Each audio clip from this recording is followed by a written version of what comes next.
Text tool है हमारे पास। यहाँ पर हम इसको डिटेल में देखेंगे। अ, यहाँ पेन टूल के बिल्कुल आपको ये टी नजर आएगा, यहाँ से आप टेक्स्ट टूल एक्टिवेट कर सकते हैं। राइट क्लिक करें, ये सारे ऑप्शंस हैं। सो सबसे पहले टेक्स्ट टूल को यूज करने से पहले आप एक काम करें कि आप एक पैनल है वो लेकर हमने आना है बाहर, और वो करेक्टर पैनल है, यानी वो टेक्स्ट टूल से रिलेटेड आपको सारे ऑप्शंस देगा। और वो वैसे भी आप बाहर कहीं फिट कर ही लें, बिकॉज वो मिस हो गया था मेरे ख्याल से पैनल। आई गेस उसकी भी जरूरत है हमें। तो यहाँ पर जब आप पैनल्स पर जाएंगे तो यहाँ पर आप टाइप, क्योंकि हम टाइपोग्राफी से रिलेटेड पढ़ रहे हैं, हम टेक्स्ट से रिलेटेड पढ़ रहे हैं, तो यहाँ पे टाइप पे आप जाएंगे तो यहाँ पे हमारे पास कैरेक्टर पैनल होगा। इसको आप क्लिक करेंगे तो आपके पास ये पैनल खुलेगा यहाँ पर। और इस पैनल के साथ दो और पैनल्स भी आएंगे, पैराग्राफ और ओपन टाइप के, लेकिन हमें अभी फिलहाल इसी पैनल की जरूरत है। और आप जब इस पैनल को ओपन करेंगे तो इस तरह आपका ओपन हो रहा है। आपने क्या करना है कि यहाँ से इस पैनल के ऑप्शंस को सिलेक्ट करना है और यहाँ से शो ऑप्शंस कर देना। इससे क्या होगा कि आपके सारे इस पैनल के जो है ना ऑप्शंस शो होना शुरू हो जाएंगे। आप इसको कहीं पे फिट कर दें, इसकी एक या तो नई रो बना लें, या मेरे ख्याल से चलिए नई रो बना लेते हैं हम। इनके दरमियान कलर और अपीयरेंस वगैरह के दरमियान हम नई रो बना लेते हैं। All right. सो अभी फिलहाल के लिए मैं इसको जरा बाहर रखता हूँ ताकि आपको जरा क्लियर चीजें नजर आए, लेकिन आप बाद में इसको बीच में रो में फिट कर लेना। टेक्स्ट टूल हम पढ़ना शुरू करते हैं जी। टेक्स्ट टूल ये सिंपल हमारा टाइप टूल है, यानी टेक्स्ट टूल है। आप जब इसको टेक्स्ट करते हैं, यानी आप कुछ लिख रहे हैं,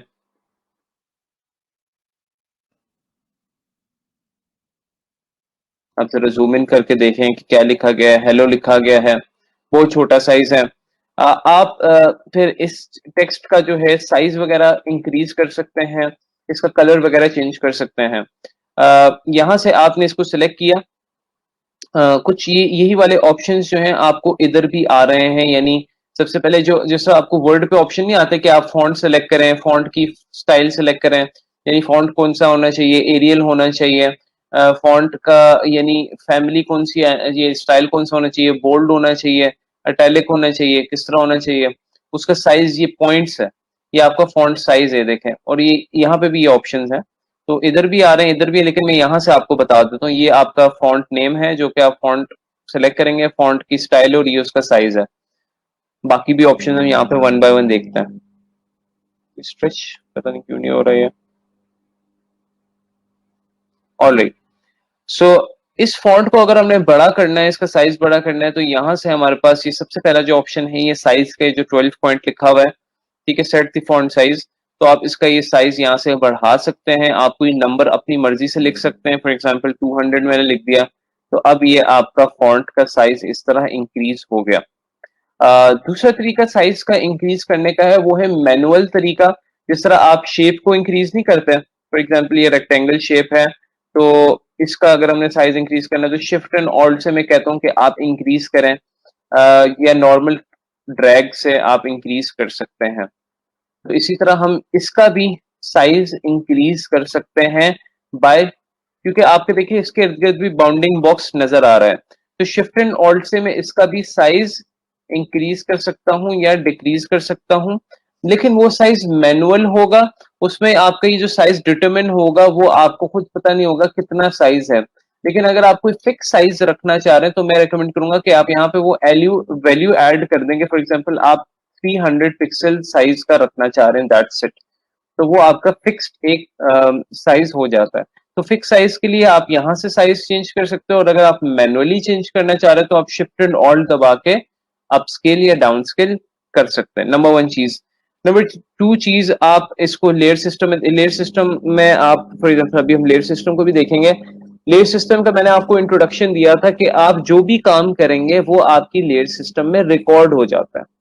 फॉर एग्जाम्पल हमने यहाँ पे ये हेलो लिखा, ये आपको ये देखें हेलो नजर आ रहा है। हम कोई यहाँ पे शेप बनाते हैं, तो अब आप देखें यहाँ पे आपको ये रेक्टेंगल नजर आ रहा है। अच्छा, लेयर सिस्टम काम किस तरह करती है, इसका जरा थोड़ा सा इंट्रोडक्शन ले लें।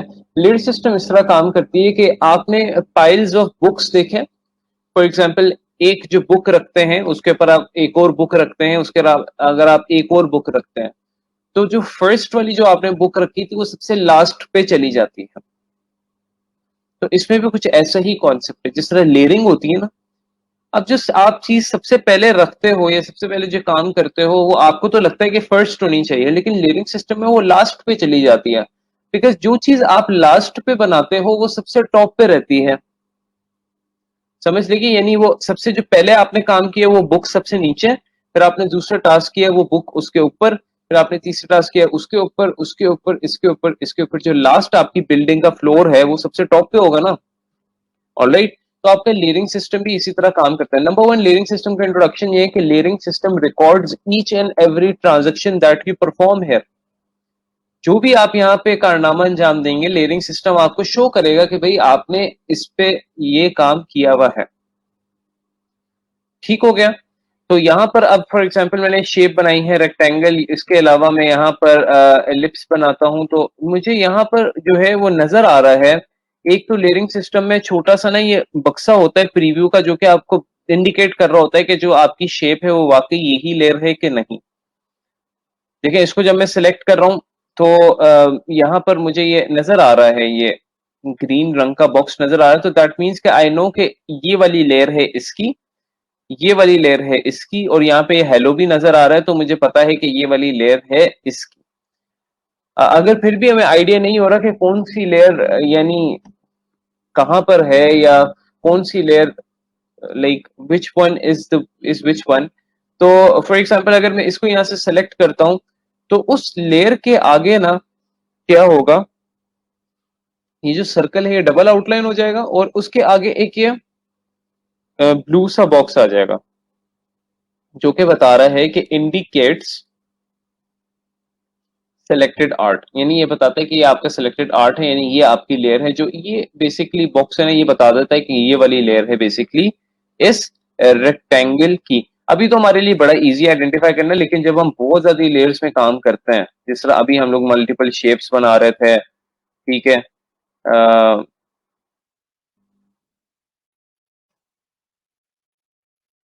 अभी मल्टीपल शेप्स में हम काम कर रहे हैं।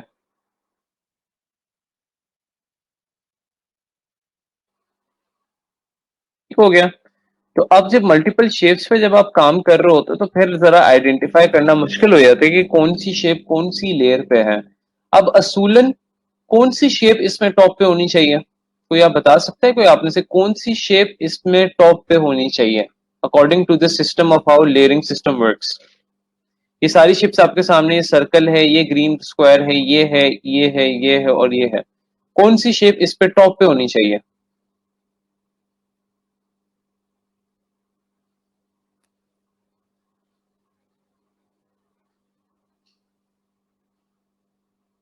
और वो लास्ट पे कौन सी है, कोई डिफाइन कर सकता है, कौन सा कलर है उसका।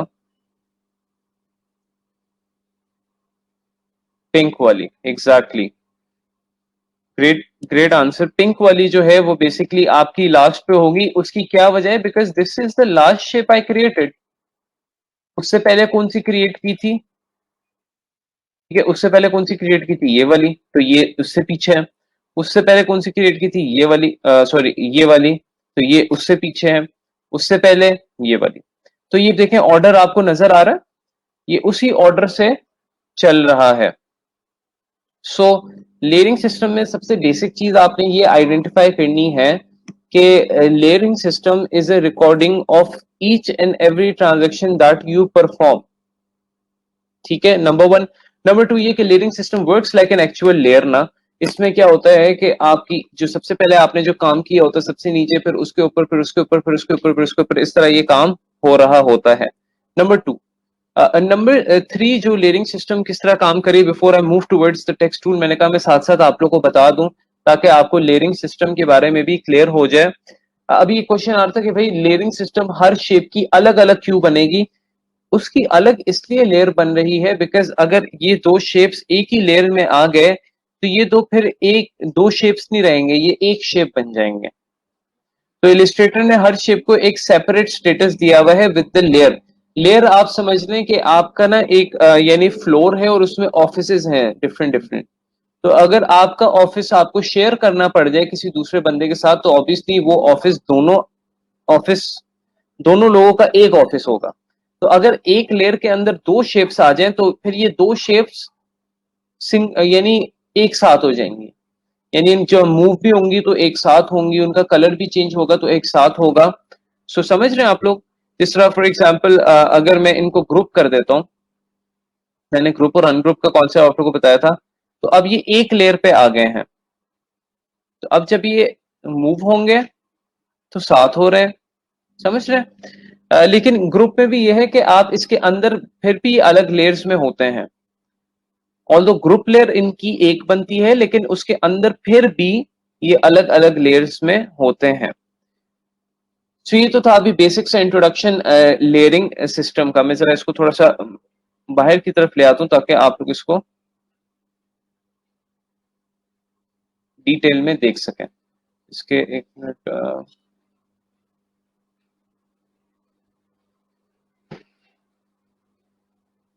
ठीक है, जरा मैंने लार्ज कर दिया ताकि आप लोग डिटेल में देख सकें। अब इसमें यहाँ पर हम हमारे पास जब हम न्यू बेसिकली बनाते हैं लेयर, जब ये डॉक्यूमेंट बनाते हैं तो हमारे पास यहाँ पे लिखा होता है लेयर 1। अब इसमें होता यह है कि फॉर एग्जांपल लेयर 1 के अंदर आप काम कर ही जा रहे हैं और उसकी ऑटोमेटिकली सब लेयर्स बनी जा रही हैं। फॉर एग्जांपल आपने लेयर 1 सेलेक्ट की हुई है, तो आपने फॉर एग्जांपल कोई भी काम किया तो ऑब्वियसली लेयर 1 में ही सेव होगा ना, और ऑटोमेटिकली अब इसकी एक जो है पाथ बन गया है। यहाँ पर आप उसको रीनेम भी कर सकते हैं। सिंपली मैं अभी बताता हूँ किस तरह आपने रीनेम करना है। लेकिन अभी मैं जो आप लोगों को चीज बता रहा हूँ वो ये बता रहा हूँ कि आपने ये लेयर 1 आपकी है और उसके अंदर ये क्या बन रही है, सब लेयर्स। इसकी मैं एग्जांपल इस तरह देता हूं कि फॉर एग्जांपल आपका एक पूरा बिल्डिंग का फ्लोर है, उस बिल्डिंग के फ्लोर में मल्टीपल छोटे छोटे ऑफिसेस बन सकते हैं। तो ये जो आप उस बिल्डिंग फ्लोर यानी उस लेयर को सिलेक्ट करके जो भी काम करोगे उसके अंदर बेसिकली ऑटोमेटिकली सब लेयर्स बनती जाएंगी। एक कॉन्सेप्ट तो ये हो गया। फिर आप कहते हैं कि सर क्या हम मल्टीपल फ्लोर्स बना सकते हैं? क्या हम एक ही फ्लोर पे सारी सारी दुनिया को ऑफिसेस बना देंगे, या एक ही फ्लोर पे जो है आप सारे डिजाइन बना देंगे? नहीं, ऐसा नहीं है। आप मल्टीपल यानी फ्लोर्स यानी मल्टीपल मेन लेयर्स, ये आपकी देखें, ये आपकी मेन हेड लेयर है और ये उसके बच्चे हैं, ठीक है, उसके स्टूडेंट्स हैं यानी उसके सब लेयर्स हैं। यानी ये लेयर को अगर मैं डिलीट कर दूं तो ये सब उड़ जाएगा, कि इस लेयर को अगर मैं डिलीट कर दूं तो सब उड़ जाएगा। सो बताने का मकसद ये है कि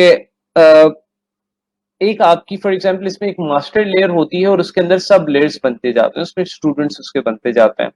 तो आप पूछ रहे हैं, अब एक क्वेश्चन अराइज होता है कि क्या एक और मास्टर लेयर हो सकती है, क्या उसके भी अलग से स्टूडेंट्स हो सकते हैं, या उसकी भी सब लेयर्स हो सकती हैं, या उसके भी अंदर मल्टीपल ऑफिसेज हो। मैं आपको ये रियल लाइफ पता एग्जांपल क्यों दे रहा हूँ, ताकि आप रिलेट कर सकें। मैं स्टूडेंट्स, ट्रेनीज या फ्लोर और ऑफिस की जो एग्जांपल दे रहा हूँ उससे आप रिलेट कर सकें।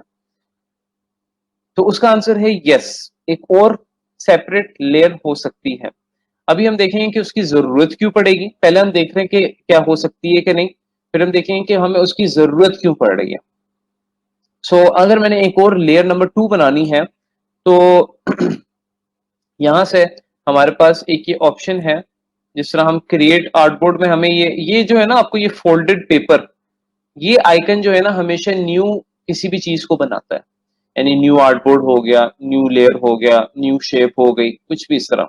तो ये आइकन इस चीज की इंडिकेशन होता है। तो यहाँ पे जो फोल्डेड पेपर है इससे आप न्यू लेयर बना सकते हैं। अब आपकी एक लेयर ये है और एक लेयर ये है, ठीक है, सेपरेट हो गई। तो हमारा ये तो एक क्वेश्चन आंसर हो गया कि एक सेपरेट लेयर हो सकती है या एक सेपरेट मास्टर हो सकता है, एक सेपरेट फ्लोर हो सकता है। तो उसका आंसर है यस। अब इसको सेलेक्ट करते हुए मैं जो भी इस आर्टबोर्ड पे बनाऊंगा, ठीक है, इसको सिलेक्ट किया तो ये वाली लेयर ऑटोमेटिकली सिलेक्ट होगी। मैं इसको सिलेक्ट करता हूं और यहां पर अब जो भी मैं बनाऊंगा, ओ भाई क्या हो गया,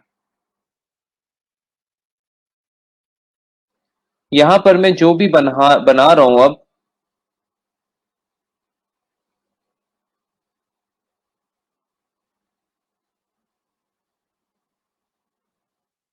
वो अब इस लेयर में बन रहा है, अब इस मास्टर के स्टूडेंट्स बन रहे हैं। तो एक तो हमारा आंसर ये क्लियर हो गया कि हम लोग दो मेन लेयर्स बना सकते हैं और उसके अंदर सब लेयर्स हम क्रिएट कर सकते हैं bye selecting that main layer. अब सेकंड क्वेश्चन ये है गाइस कि क्या हम लोग क्यों हम कर रहे हैं, क्या जरूरत है हमें करने की, क्यों लेयर टू क्यों चाहिए थी हमें जब पहले काम सही तो चल रहा था। तो अब इसकी वजह यह है कि लेयर टू आप इसलिए बना सकते हैं, फॉर एग्जाम्पल मैं आपको एग्जाम्पल देता हूँ। आप कहते हैं कि लेयर वन पे जो जितने भी मैंने ना मल्टीपल शेप्स डिजाइन करने हैं, कुछ मैंने स्क्वायर्स करने हैं, ठीक है, कुछ मैंने सर्कल्स करने हैं।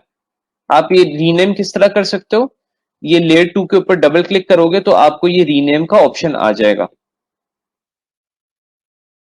कुछ मैंने सर्कल्स बनाने हैं और कुछ मैंने ट्रायंगल्स बनाने हैं, यहां से भी आप नेम कर सकते हैं।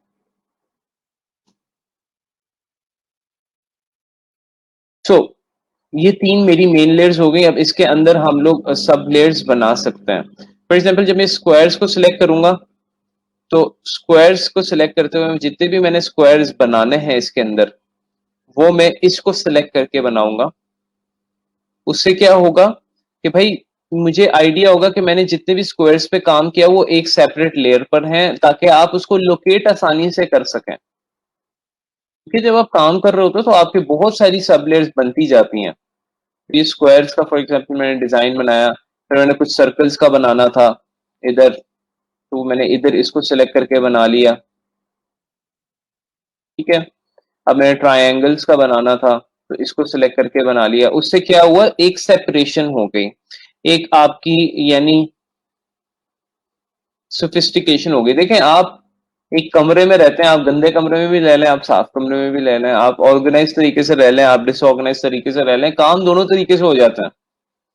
तो यहाँ पे भी ये जो मल्टीपल लेयर्स बनाने से ये होता है कि आप ऑर्गेनाइज्ड रहते हो, आपको पता होता है कि अच्छा आप एक, अब ये पता है कब भी होता है जब आपने फॉर एग्जांपल तीन मुख्तलिफ किस्म का काम करना हो। फॉर एग्जांपल जिस तरह हमारे पास अभी सिचुएशन है, हम लोग तो हम लोग ने कुछ स्क्वायर्स बनाने थे, कुछ सर्कल्स बनाने थे, कुछ ट्रायंगल्स बनाने थे, तो हम लोगों ने उनको अलग अलग लेयर पे शिफ्ट कर दिया। लेकिन अगर तो आप इस तरह नहीं करना चाहते, so well and good, just take one layer, आप एक ही लेयर रखें, इनको डिलीट कर दें, एक ही लेयर रखें, इसको कहें मेन लेयर,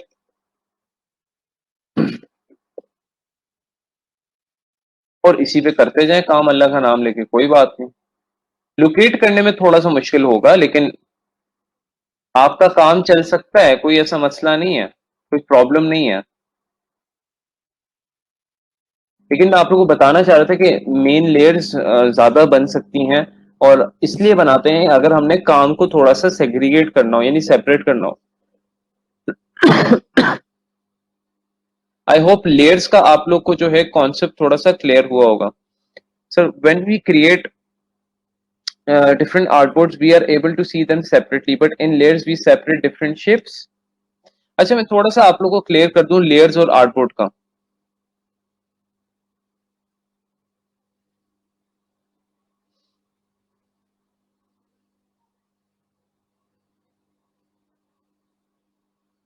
हाँ, ये एक क्वेश्चन है कि अगर हम दो शेप्स को ग्रुप कर दें तो क्या वो एक ही लेयर में आ जाएंगे।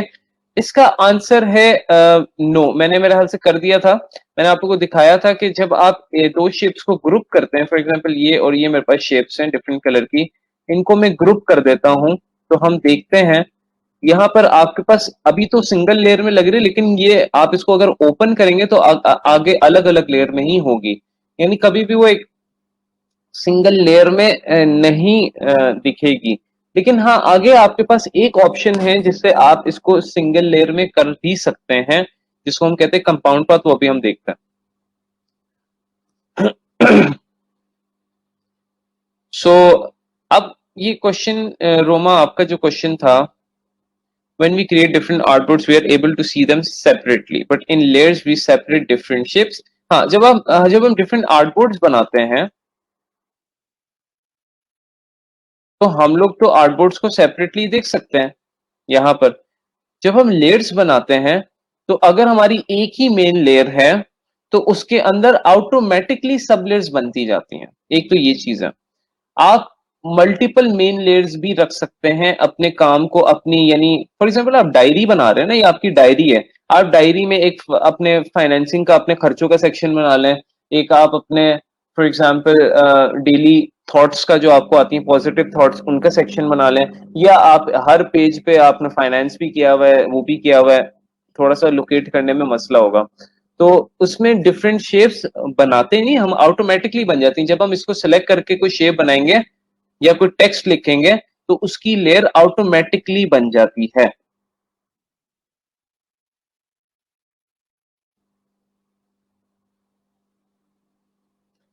लेयर लॉक कैसे लगता है वो भी मैं आपको बताता हूँ। फॉर एग्जांपल ये देखिएगा, अब अगर हम कुछ और ऑप्शंस देखें, अगर हम पूरी एक लेयर पे लॉक लगा देंगे, अब ये देखें यहाँ पर हम ये अभी हमने इसको लेयर को ओपन नहीं किया, उसको मैंने क्लोज किया हुआ है। तो ये हमने लेयर सेलेक्ट की, यहाँ पर हमें आई का ऑप्शन नजर आ रहा है, और यहाँ पर एक हमें ब्लैंक सा स्क्वायर नजर आ रहा है। सबसे पहले आई को अगर हम देखें, तो अगर मैं आई को प्रेस कर दूंगा, तो हमारा पूरा काम टेम्परेरीली डिलीट हो जाएगा, यानी टेम्परेरीली हाइड हो जाएगा। डिलीट नहीं हुआ, हाइड हो गया। आप उसको वापसी भी ला सकते हैं, ये वापसी आ गया। अगर आपने इस पूरी लेयर को लॉक करना है, तो आप यहां से अगर इसको आई के आगे ये खाली स्क्वायर पे क्लिक करेंगे, तो ये पूरी लेयर लॉक हो जाएगी। अब इस पे आप कुछ भी नहीं कर सकते। देखें, सिलेक्ट ही नहीं हो रहा। आई होप ये चीज क्लियर होगी, आप पूरी लेयर को भी लॉक कर सकते हैं। अगर आप लेयर का कोई एक हिस्सा सिर्फ लॉक करना चाह रहे हो, तो फिर आप उस लेयर पे जाएंगे, और फिर फॉर एग्जांपल ये ट्रायंगल में लॉक करना चाह रहे हो, तो फिर उसको मैं सिलेक्ट करूंगा, और यहां से मैं ताला दबाऊंगा। फिर अब ये बाकी सारे सिलेक्ट हो रहे हैं, but this is not selecting. Okay, so अगर एक मेन लेयर पे आप जो टास्क परफॉर्म करते हो, देखिए सब पे हो जाता है फिर। लेकिन अगर आप मेन लेयर पे ना करें, सब पे अलग अलग करें, तो फिर अलग अलग होता है।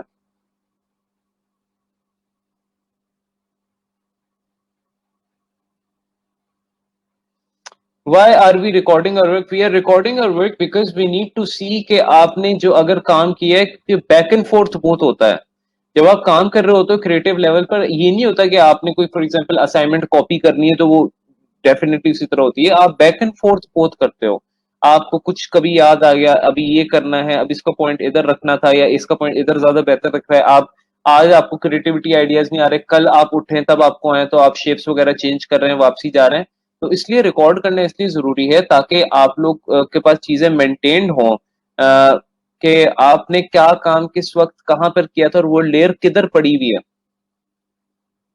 जिस तरह आप अपनी डेली डायरी क्यों बनाते हैं, इसलिए बनाते हैं ना, ताकि आप लोग को चीजें याद रहें। What is red and blue line in layer? कौन सी रेड एंड ब्लू लाइन? अच्छा, ये फॉर एग्जाम्पल ये जो है ना, ये लेयर वो इंडिकेट कर रहा है कि जब आप इस लेयर का कोई सब्जेक्ट पकड़ेंगे या ऑब्जेक्ट पकड़ेंगे, तो उसकी जो आउटलाइन क्रिएट होगी, जो एंकर्स वगैरह और ये जो बाउंडिंग बॉक्स का कलर है, वो नीला होगा। और अगर इसका आप ऑब्जेक्ट जो है सेलेक्ट करेंगे, तो इसका जो ये बाउंडिंग बॉक्स है और जो भी वो है एंकर्स के कलर, वो रेड होंगे। वो आप चेंज भी कर सकते हैं बाय द वे। आप इसको अगर यहाँ पर अगर आप डबल क्लिक करें ये खाली एरिया पे, डबल क्लिक करें, तो आपको ये कलर ये बहुत सारे अवेलेबल हैं। आप ऑरेंज कर दें इसको, ठीक है, इसको आप ग्रीन कर दें। अभी देखें, अभी ग्रीन हो गया। अगर किसी लेयर को आपने डिलीट करना है, तो आप फॉर एग्जांपल उस लेयर को आप सिलेक्ट करें, यहां से आपके पास बिन का ऑप्शन है, यहां से आप डिलीट कर दें। ठीक है, तो ये तो था आपका लेयरिंग सिस्टम। और हमने ये फर्क देखा है कि बेसिकली हम लोग सेपरेट लेयर्स क्यों बना रहे हैं, और उसकी क्या वजह है। मूव ऑन करते